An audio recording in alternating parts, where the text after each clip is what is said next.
नमस्कार दोस्तों, रूहानी रिश्ते में आप सभी का स्वागत है। पार्ट 4। और अगर आपने इस कहानी के पहले के 3 पार्ट्स मिस कर दिए हैं तो वो भी जरूर देखिएगा। मैं उन सभी का प्लेलिस्ट लिंक डिस्क्रिप्शन बॉक्स में डाल दूंगी।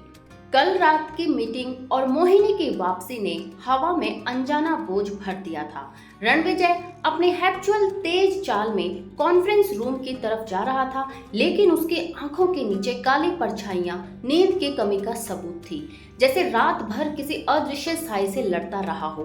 हाथ में कॉफी कप था, वो बार बार उसे घुमा रहा था, मानो कड़वे कैफीन के घूंट से अपने अंदर की कड़वाहट धो पाएगा, लेकिन हर घूंट और ज्यादा कसेलापन छोड़ रहा था। कॉरिडोर की रोशनी में अचानक त्रिशा नजर आई, फाइलों का बंडल हाथों में और आंखों में ढेरों सवाल। उसने रणविजय के चेहरे की थकान देखी, उसकी आंखों की लालिमा पड़ी और धीरे से मुस्कुराकर बोली, सर, लगता है रात को नींद नहीं आई। रणविजय ने उसकी ओर देखा, होठों पर हल्की हंसी आई, लेकिन स्वर में कठोरता छुपाते हुए कहा, नींद लग्जरी है मिस ड्रीमर, और लग्जरी अफोर्ड करने का वक्त मेरे पास नहीं। लेकिन उसकी आंखें उसे झुठला रही थी। उनमें केवल थकान नहीं थी, वहां पुराने जख्मों की ताजगी, बिछड़े रिश्तों की चुभन और अधूरी मोहब्बत की छाया थी। कॉन्फ्रेंस मीटिंग रूम, सभी लोग अपने अपने लैपटॉप खोले बैठे थे, पर असली स्क्रीन तो वहां नहीं, 2 चेहरों पर चल रही थी, रणविजय और मोहिनी। दोनों एक ही टेबल के सामने, लेकिन दिलों में कई मीलों की दूरी के साथ। मोहिनी ने कॉन्फिडेंट आवाज में प्रोजेक्ट की स्ट्रेटेजी समझानी शुरू की। उसके शब्द शार्प थे, प्रोफेशनल थे, लेकिन हर पॉज, हर जेस्चर में वह छुपा दर्द सिर्फ रणविजय पढ़ पा रहा था। रणविजय की नजरें बार बार उस पर ठहर रही थी, कभी आंखों में दबा हुआ गुस्सा, कभी अनकही शिकायतें, और कभी वो अजीब सा खिंचाव जो चाहे जितना दबा लो मिटता नहीं। त्रिशा कॉर्नर में बैठी सब कुछ देख रही थी। उसके लिए ये मीटिंग किसी डील की नेगोशिएशन नहीं, बल्कि 2 टूटे दिलों का मुकदमा लग रही थी, जहां कोई जज नहीं, बस गवाह बैठे थे। अचानक एक क्लाइंट ने माहौल को तोड़ते हुए पूछा, mister Ranvijay, what do you think? Do you agree with missus Sharma's point? कमरे में जैसे अचानक साइलेंस जम गया, सिर्फ प्रोजेक्टर की हल्की गूंज सुनाई दे रही थी। सभी निगाहें रणविजय पर टिक गई। वो पल भर के लिए चुप रहा, उसके आंखें मोहिनी पर जा टिकी, उसका होठ हल्का सा कांपा, जैसे अंदर का तूफान बाहर आने को हो। लेकिन फिर उसने खुद को समेट लिया, ठंडे और स्पॉट स्वर में बोला, Whatever works best for the company, not for personal emotions. उसके शब्द हवा में तीर की तरह गूंजे। कुर्सियों पर बैठे लोग रिपोर्ट्स में झांकने लगे, लेकिन सबने महसूस किया कि ये जवाब किसी प्रोजेक्ट के लिए नहीं, बल्कि किसी रिश्ते के लिए दिया गया था। मोहिनी का चेहरा पल भर को बुझ गया। उसने खुद को संभालकर मुस्कुराने की कोशिश की, लेकिन भीतर कहीं टूट गई। उसे यकीन हो गया कि रणविजय आज भी उस अतीत की कैद में है, जहां से निकलने की हिम्मत न उसके पास है और न ही मोहिनी के पास। लंच टाइम, होटल कैफे की खिड़कियों से आती धूप मेज पर बिखर रही थी। त्रिशा अकेली बैठी थी, सामने कॉफी का कप रखा था, लेकिन उसका ध्यान हर घड़ी रणविजय और मोहिनी की उन निगाहों पर अटका था जो सुबह मीटिंग के दौरान आपस में टकराई थी। तभी मोहिनी वहां आई। उसके कदमों की आहट धीमी थी, पर आवाज में एक अपनापन था। मोहिनी हल्की मुस्कान के साथ बोली, तुम त्रिशा हो ना, रणविजय की इंटर्न? त्रिशा थोड़ी असहज हुई, पर उसने सिर हिला दिया। मोहिनी नर्म स्वर में, जैसे कोई बोझ ढो रही हो, वो बोली, तुम्हें उसके करीब देखा है कल से। उसने तुम्हें अपने बारे में कुछ बताया? त्रिशा सीधी सधी हुई आवाज में बोली, इतना ही है कि उन्होंने दुनिया से फीलिंग्स छुपाई हैं, और शायद किसी ने उन्हें मजबूर किया है ऐसा करने को। मोहिनी की आंखों में हल्की सी नमी झलक पड़ी। वो कुछ पल खामोश रही, फिर धीमे से बोली, हाँ, वो किसी और ने नहीं, मैं थी। मैंने ही उसे मजबूर किया था। पर अजीब है ना, मेरा दिल कह रहा है कि रणविजय आज भी उसी जगह अटका हुआ है, वो आगे बढ़ नहीं पा रहा है। त्रिशा ने पहली बार मोहिनी के चेहरे को गौर से देखा। वो औरत सिर्फ धोखा देने वाली नहीं लगी, बल्कि हालात की शिकार कोई ऐसे इंसान जो खुद अपने फैसलों से जूझ रही थी। शाम, ऑफिस लॉन। लॉन में लोग आराम से बातें कर रहे थे, हंस रहे थे, लेकिन त्रिशा अकेली एक बेंच पर बैठी थी। उसके चेहरे पर सोचों का बोझ साफ था। रणविजय उसके पास आया। उसकी चाल तेज थी, पर शब्दों में एक अजीब सा थकान छिपा था। रणविजय कठोर लेकिन जैसे थका हुआ लहजा। वो बोला, मिस इंटर्न, तुम हर जगह सलाहकार क्यों बन जाती हो? तुम्हें नहीं पता कुछ कहानियों का कोई अंत नहीं होता, उन्हें बार बार खोजना सिर्फ दर्द देता है। त्रिशा गहरी सांस लेकर उसकी आंखों में देखते हुए बोली, और कुछ कहानियां तब तक अधूरी रहती हैं सर, जब तक उनका सच सामने ना आ जाए। सर, आप भाग सकते हैं, लेकिन अतीत से भागकर कहाँ जाएंगे?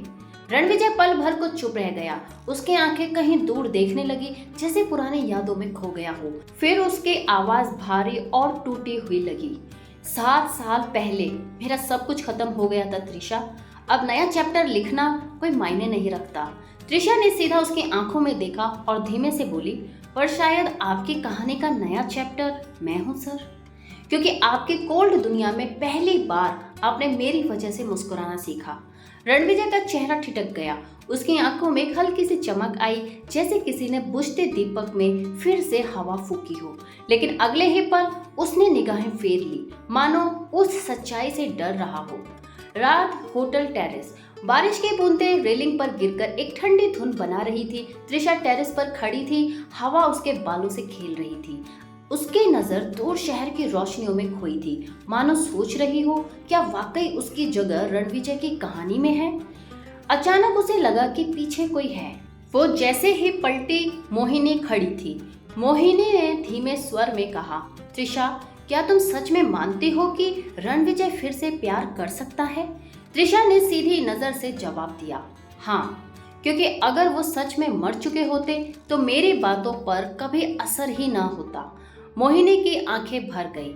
उसने हल्की मुस्कान दी। वो बोली, तो शायद इस बार मैं चाहती हूँ कि कोई और उसे पूरा करे, क्योंकि मैंने तो उसे सिर्फ अधूरा छोड़ा। ये बात मोहिनी के मुंह से सुनकर त्रिशा हैरान थी। ये पहली बार था जब उसने मोहिनी को कमजोर और सच्चा देखा। दूर कांच की दीवार से रणविजय दोनों को चुपचाप देख रहा था। उसके दिल में सवालों का बवंडर था। क्या सच में मेरी अधूरी मोहब्बत मुझे छोड़ चुकी है? और क्या ये नई लड़की मेरी कोल्ड दीवारें गिरा सकती है? उसकी सांसें भारी थी, दिल पर बोझ, पर आंखों में पहली बार 2 राहें साफ थी, अतीत का जहर या भविष्य का नया नशा। 1 हफ्ते बाद नया project. Meeting. Royal heritage hotel का माहौल पहले से काफी बदल चुका था। मोहिनी अब प्रोजेक्ट की को हेड थी। रणविजय से रोजाना आमना सामना होता, पर दोनों के बीच एक अदृश्य दीवार बाकी थी। त्रिशा ने मेहनत और समझदारी से टीम में अपनी जगह पक्की कर ली थी। उसके मौजूदगी जैसे रणविजय की कठोर दुनिया में हर रोज एक नई दरार बना रही थी। आज ऑफिस में बड़ी मीटिंग थी। एक इंटरनेशनल डेलीगेशन आया था।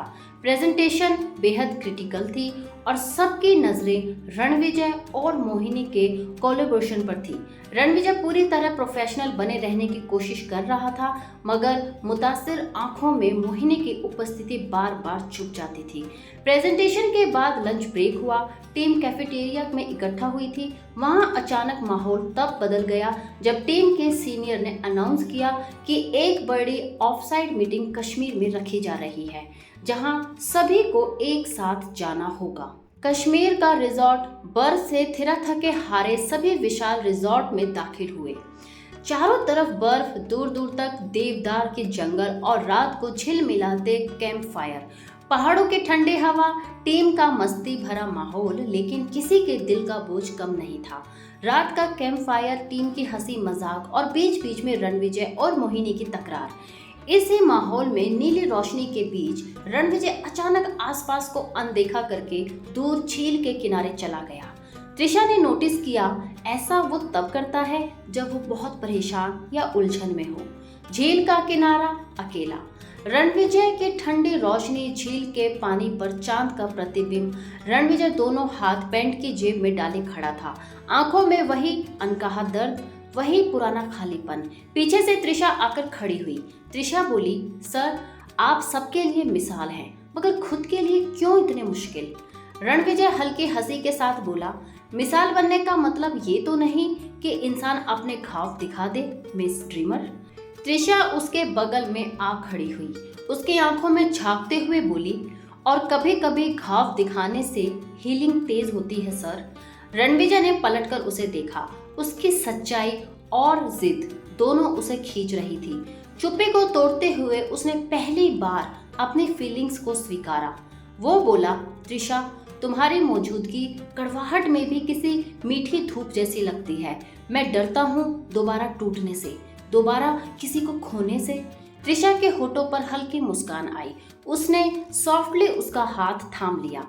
त्रिशा बोली, पिछली चोट आपकी थी सर, पर इस बार हीलिंग हमारी होगी, अगर आप चाहें तो। रणविजय का चेहरा पहली बार पूरी तरह खुल गया। उसके आंखों में टूटी हुई खामोशियों के बीच एक नई रोशनी ने जगह बना ली थी। दर्द की राख से उठती उम्मीद की लपटें और चेहरे पर पहली बार सुकून की परछाई। कैंप फायर दूसरा ग्रुप। ठंडी हवा में आग की लपटें थिरक रही थी, लेकिन उस नर्म और गहरे पल को अचानक पीछे से आई एक आवाज ने चीर दिया। शायद मैं डिस्टर्ब तो नहीं कर रही? मोहिनी खड़ी थी, हाथ में कैंपर का कप। उसको देखकर त्रिशा और रणविजय दोनों चौंक गई। मोहिनी ने मुस्कुराते हुए कहा, रणविजय, तुमने जो खोया वो मैंने भी खोया, लेकिन हम जो रह गए वो है यादें और कुछ अधूरी माफी। मैं चाहती हूँ कि फिर दोस्ती हो सके, कम से कम हमारे बीते कल के लिए। इतना कहकर मोहिनी पहली बार सच में कमजोर लगी। उसकी आंखों में अकेलापन था। रणविजय बहुत देर तक शांत रहा, फिर मुस्कुराया। दोस्ती, शायद यही हमारी कहानी का असली एंड हो सकता है, पर मेरी नई शुरुआत शायद किसी और के साथ। मोहिनी ने पहली बार त्रिशा को पूरी तरह से देखा। कोई जलन नहीं, बस रिलीफ। उसने त्रिशा की तरफ हाथ बढ़ाया और बोली, टेक केयर ऑफ हिम, उसने बहुत दर्द सहा है। त्रिशा की आंखों में चमक थी। वो बोली, आई प्रॉमिस। बर्फ की रात। रणविजय और त्रिशा कैंप फायर के पास दोनों अकेले खड़े थे। ठंडी रात, पर उनके दिलों में धीमी सी गर्माहट थी। शांत लम्हों में धीरे से रणविजय ने त्रिशा का हाथ अपने दोनों हाथों में थामा। वो बोला, शायद इश्क नशा भी है, जहर भी, पर तुम्हारे साथ तो हर दर्द दवा जैसा लगता है। त्रिशा की आंखों में नमी आ गई। उसने सिर रणविजय के कंधे पर रख दिया। ऊपर आसमान में तारे झिलमिला उठे। कहीं दूर से किसी लॉन स्पीकर पर जगजीत सिंह की गजल बज रही थी, तेरी आंखों के सिवा दुनिया में रखा क्या है। रात की चुप्पी गवाह थी कि नई कहानी ने पुराने जहर को नई मोहब्बत के नशे से हराया, और अब वो नशा धीरे धीरे दो दिलों में फैल रहा था। दिल्ली वापसी। कश्मीर की रात सबके रिश्तों में नया आयाम छोड़ गई थी। रणविजय और त्रिशा के बीच अब भरोसा और अपनापन था, लेकिन दुनिया इतनी आसान नहीं होती, खासतौर से तब जब दो मजबूत किरदारों का साथ समाज की नजर में आए। अचानक चुनौती। Family drama. ऑफिस की हलचल में एक दिन अचानक त्रिशा को घर से कॉल आया। माँ की घबराई आवाज थी। वो बोली, पापा की तबीयत ठीक नहीं लग रही, तुम ऑफिस से जल्दी आ सकती हो? त्रिशा भागकर घर पहुंची। देखा, पापा गंभीर मुद्रा में बैठे थे। सामने शादी का रिश्ता लेकर पड़ोसी आए हुए थे। पापा कठोर स्वर में बोले, त्रिशा, ये मुठियार बैंकिंग सेक्टर में है, घर, परिवार, पैसा सब कुछ देखभाल के लायक। तुम्हारी नौकरी की उम्र ज्यादा नहीं होती, शादी की उम्र बीत रही है। त्रिशा धीमे और अपने विश्वास से बोली, पापा, ये मेरी जिंदगी है, कम से कम अपने फैसले खुद ले सकती हूँ। माँ आंसू बहाने लगी। वो बोली, हमारी परवरिश पर तुम्हें शर्म आती है क्या? दुखी होकर त्रिशा ने कमरे का दरवाजा बंद कर लिया। उसने डायरी निकाली और लिखा, शायद किसी की उम्मीदों को तोड़ना खुद को धोखा देने से बेहतर है। ऑफिस में गहरी साजिश। नई चुनौती। अगले दिन ऑफिस में अप्रत्याशित माहौल था। राजीव मेहरा, एक सीनियर ऑफिसर, ने अचानक मीटिंग में रणविजय की परफॉर्मेंस पर सवाल उठा दिया। वो बोला, पिछले कुछ हफ्तों से रेवेन्यू डाउन है, क्या इसकी वजह पर्सनल डिस्ट्रैक्शन है? कई निगाहें त्रिशा पर घूम गई। रणविजय का खून खोल उठा, मगर ऑफिस पॉलिटिक्स में एक्शन लेना आसान नहीं था। इस बीच मोहिनी ने त्रिशा को अकेले में बुलाया। मोहिनी बोली, इस ऑफिस में नए लोग जल्दी टारगेट हो जाते हैं। राजीव खुद रणविजय की जगह लेना चाहता है। मैं नहीं चाहती थी, मगर अब ये सब तुम पर भी असर डालेगा। त्रिशा ने मुस्कुराकर जवाब दिया, अगर मैं डर के पीछे हट गई तो खुद भी खुद से नजरें नहीं मिला पाऊंगी। बाहरी संकट। External villain. एक शाम ऑफिस के पार्किंग में त्रिशा को कोई अनजान शख्स देखता है। वो शख्स से चौंक जाती है। अगले सुबह ऑफिस के मेल बॉक्स में एक खत मिला, स्टे अवे फ्रॉम रणविजय। अतीत जितना जानते हो उतना ही काफी है, वरना ये शहर बहुत महंगा पड़ सकता है। त्रिशा हैरान पर डर के बजाय जिद और अलर्ट हो जाती है। रणविजय किचन में अकेला बैठा विस्की का ग्लास हाथ में लिए अंदर ही अंदर उधेड़-बुन में डूबा था। फोन बजा। त्रिशा थी, आवाज कांप रही थी। वो बोली, सर, क्या अतीत सच में आज भी इतना खतरनाक है कि मैं भी उसमें फंस जाऊं? रणविजय का दिल कसक उठा। पहली बार उसने ईमानदारी से बोला, त्रिशा, मैं तुम्हारी सुरक्षा के लिए कुछ भी करूंगा, मगर मेरे कुछ दुश्मन हैं जो अपना बदला किसी भी तरह से ले सकते हैं। रात की ठंडी हवा, उनकी चिंता और दोनों का डर सारे हदें पार कर गया। अगली सुबह खुला रोमांटिक मोड। ऑफिस की छत पर तेज बारिश हो रही थी। फाइल्स और डर दोनों भूलकर रणविजय और त्रिशा आमने सामने आ खड़ी हुई। त्रिशा की आंखें भर आई।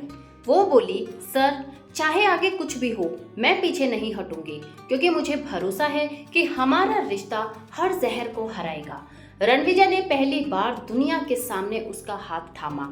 वो बोला, इश्क अपना इम्तिहान जरूर लेता है, लेकिन मैं तुम्हारे साथ हर मुश्किल का सामना करूंगा। बारिश में भीगते दो मुस्कुराते चेहरे, इश्क और भय के बीच जीने का वादा, हर मोड़ का साहस। इसी दौरान पार्किंग में छुपा एक अनजान शख्स अपनी कार से बाहर निकलता है। उसके हाथ में फोन था। वो फोन पर किसी से बोला। उस लड़के ने बातें मानने से इनकार कर दिया। अब अगला कदम उठाना पड़ेगा। इस कहानी का भाग यहीं पर खत्म होता है दोस्तों। भाग 5 कल आएगा, जरूर देखिएगा, क्योंकि मेरी हर कहानी का एहसास आपके बिना बिल्कुल अधूरा है। पूरी कहानी देखने के लिए दिल से धन्यवाद। कहानियाँ पसंद आती हैं तो प्लीज़ रूहानी रिश्ते चैनल को सब्सक्राइब करके अपना प्यार ज़रूर दिखाएं और साथ ही बेल आइकन को भी ज़रूर दबाएं, ताकि आपसे कोई भी एहसास छूट ना पाए। मैं हूँ आपकी अपनी कहानीकार रूहानी रिश्ते से। हर कहानी, हर एहसास, हर रिश्ते में आपके साथ। धन्यवाद।